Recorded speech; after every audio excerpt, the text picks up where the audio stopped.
Alright, here I am in my beautiful office right here at Yavapai College, ready to talk about some of the conditions that existed in the United States before and right during the explosion of rock and roll in the mid-50s. So what was happening before approximately 1955 when rock exploded with Elvis Presley and Bill Haley's Rock Around the Clock? Let's go all the way back to World War I. After World War I, America was doing great. Then we entered the Great Depression. When was that? 1930. All through the 30s, Great Depression. There was no money. Sounds familiar. There was no money all through the 30s. People had no disposable income. And if you did own a car or you did own a radio, there was no television at this time, of course. If you did own a car, if you did own a radio, they were very meager, very minimal, very basic type things. And if you did listen to the radio, what you would listen to on the radio were what we would call talkies. It wasn't necessarily music, it was radio drama. For instance, we would have the Lone Ranger or the Green Hornet or Perry Mason type detective shows that were played out, that were talked out, that were scripted out in the radio studio, usually live. And so this is what was happening during the Great Depression. And if we think about what was happening in the southern states, especially with the black community in the southern states, the Great Depression had an even larger effect on black people who were already poor to start with, many of them sharecroppers. And so they were really hit by the Great Depression, and the black population throughout the South, their situation in the United States got worse and worse. Segregation was terrible, and they absolutely had no money. So what happens in 1939, 1940, 1941? World War II. World War II basically pulls us out of the Great Depression. Many of the white workers from the northern states went off to the war. Fewer blacks entered the service, although some definitely entered the service. But this was a period of a great migration during the war, during the 40s, great migration of black people to the north. So we've got a couple of things happening. We have the Great Depression, then we have the war, then during the 40s, a great migration of black people away from the very segregated, very racially biased South where there was no money, moving up to the north. Why were they moving to the north? To get jobs in Chicago, Detroit, LA, New York. They could get jobs in the defense industry. They could get jobs in the meat packing industry in Chicago, the transportation industry. They could get jobs in Detroit in the auto manufacturing business. So a huge migration of black people to the north in this time in the 40s, in the decade of the 40s, 41 through 49. Approximately 1,300,000 black people migrated from the south to the north. So it was a huge population shift. And of course now these black people did have more money, more disposable income, and they wanted to listen to music on the radio. And there was a huge shift in radio during this time, late 40s and moving into the early 50s. Television came around. So television comes around. Previously radio had talkies on it. As soon as television came along, many of the radio shows moved to television. And so radio had to start doing some different kind of programming. So the black audience, now in Chicago, New York, Detroit, LA, was the perfect place to target some of the radio stations. Niche marketing became popular. We're going to target certain audiences, certain niches. We're also going to target certain country people, certain people, especially in the Appalachian country, in the eastern United States, in South Carolina, Virginia, Kentucky, Tennessee, and we're going to play country music for these people, country and western music for the Appalachian people in the eastern United States. We're going to play black R&B, rhythm and blues for the black people in the major urban areas of the north. And so we've got this totally new concept in the early 50s, due partially to the black migration and black people having more money, of radio marketing music towards certain groups. Now, white people didn't really listen to black music. Black music was very segregated from white music. So let's talk about the social climate of this early 50s period. Now we're moving into the early 50s. We've got numerous things happening. Very uptight, very, we might say, oppressive society. We've got the Cold War going on. After World War II, Russia becomes communist, and we've got the atomic bomb. Russia develops the atomic bomb much faster than anyone expected they would, and the Cold War begins. We're all worried about communism and Russia. Eventually, China also falls to the communists, and the Cold War is in full swing. Cold War meaning we're no longer actually fighting anyone with actual bombs and missiles and guns, but we have 100 nuclear warheads pointed at Russia, and Russia has 100 nuclear warheads pointed at us. The Cold War period.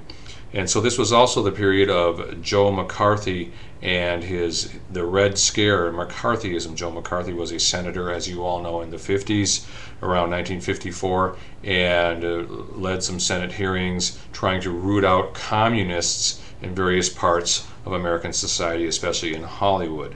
And Joe McCarthy was later disgraced, and much of his communist witch hunts were proven to be wrong.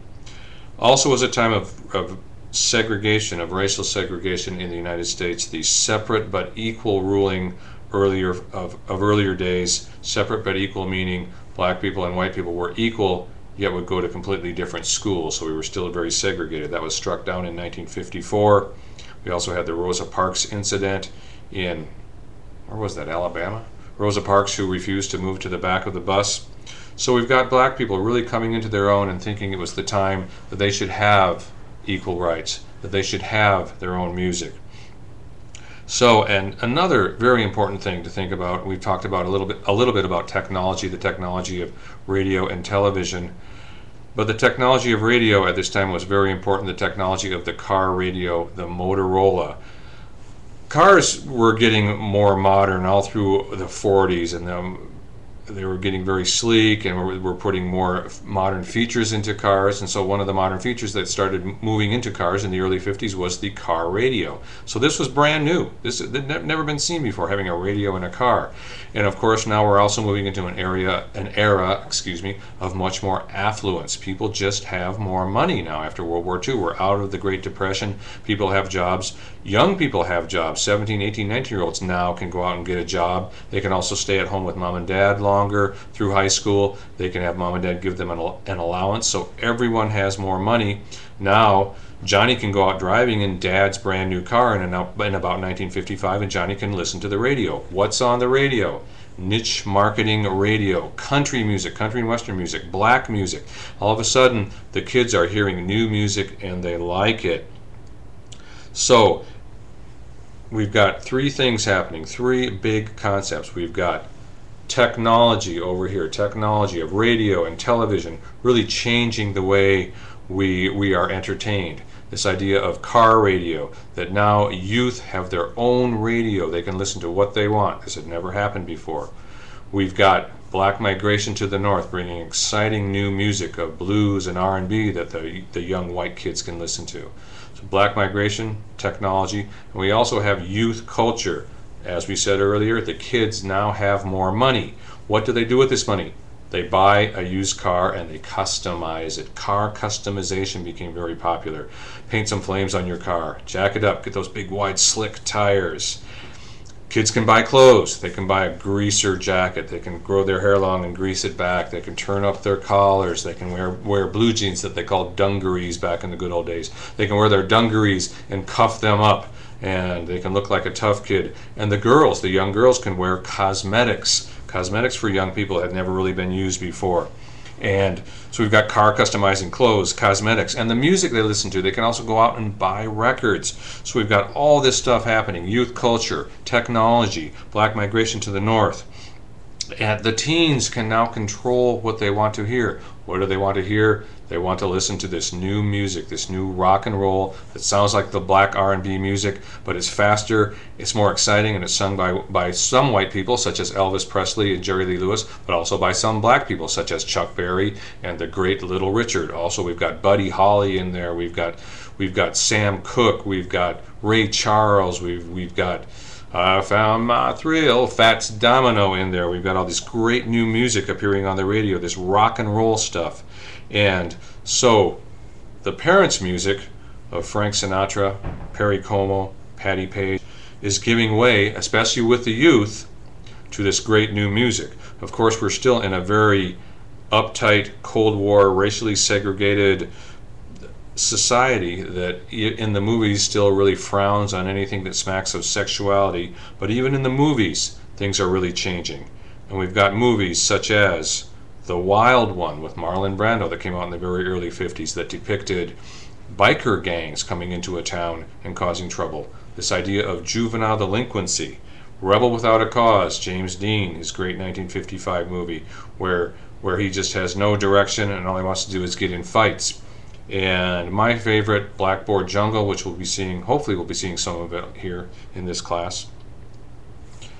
Blackboard Jungle, a really great movie from 1955 or 1956. Blackboard Jungle featuring Glenn Ford, Sidney Poitier, and also Jamie Farr from MASH, one of his first appearances, and depicts inner city high school and juvenile delinquency. But a very interesting movie, shows many aspects of American culture that had not been shown before, shows racial mixing.